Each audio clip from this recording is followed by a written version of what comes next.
So it's late fall here in the Northeast, which means colder temperatures and effectively the end of the RV rental season, at least for my business anyway.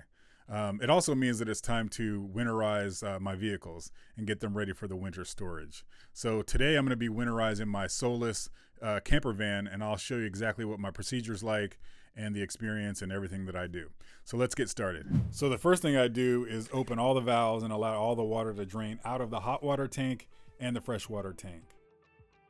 Once the water has completely drained, I close all the valves and make sure the hot water bypass is closed.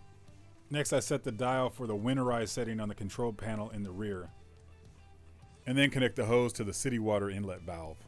It usually only takes about a gallon of the antifreeze to winterize the entire system, and I don't use any particular brand, but this one was on sale and was the cheapest one available. And since the hose that I had didn't fit into the antifreeze bottle head, I just poured the contents into a bucket and then used the bucket to siphon the antifreeze into the vehicle.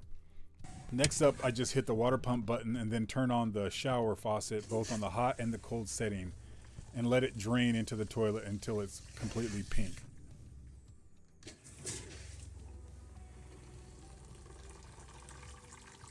I also flush the toilet to make sure that the antifreeze is flowing through the lines in the toilet as well.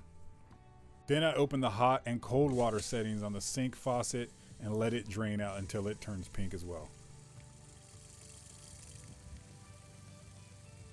Once everything is flowing, I just take the remainder of the antifreeze and I usually pour it down the drain of the sink and the shower as well. Finally, I empty the gray tank with all the excess fluid and just leave it dry for the entire winter.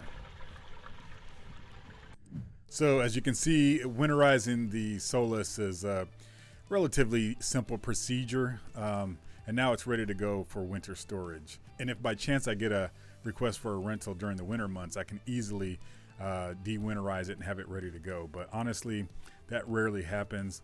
What I end up usually doing is just taking it for a drive every 2 weeks or so, just to make sure everything stays lubricated, that the gas doesn't go bad, and then it also gives me a chance to exercise the generator as well.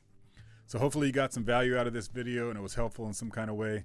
If so, hit the like button, consider subscribing, and if you have a comment or a question or even a helpful tip, leave that down below. I love learning different perspectives and especially things that could be helpful and make things easier. So thanks for supporting the channel as always, and we'll see you on the next video. Take care.